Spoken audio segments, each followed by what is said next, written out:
మీకు శివుడు ఇష్టం అయితే లైక్ చేసి సబ్స్క్రైబ్ చేయండి. చాలా కాలం క్రితం నందనార్ అనే ఒక శివ భక్తుడు ఉండేవాడు. అతను శివుని మీద అపారమైన భక్తి కలిగినవాడు. కాని ఆ రోజుల్లో ఉన్న ఆచారాల వల్ల అతను వేరే జాతికి చెందినవాడు అని అతనిని గుడి లోపలికి రానివ్వరు. కాబట్టి నందనార్ ప్రతిరోజు గుడి బయటే నిలబడి శివుని దర్శనం చేసుకునేవాడు. ఒకరోజు అతను ఒక శివ ఆలయానికి వెళ్లాడు. కాని శివలింగం ముందు ఉన్న పెద్ద నంది విగ్రహం శివుని పూర్తిగా ఆచ్ఛాదం చేసింది. శివుని చూడలేక నందనార్ బాధతో శివుని పిలిచాడు. ప్రభూ, ఒక్కసారి నిన్ను చూడాలి.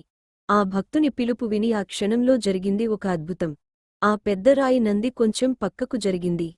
అప్పుడు నందనార్కి శివుని దర్శనం లభించింది.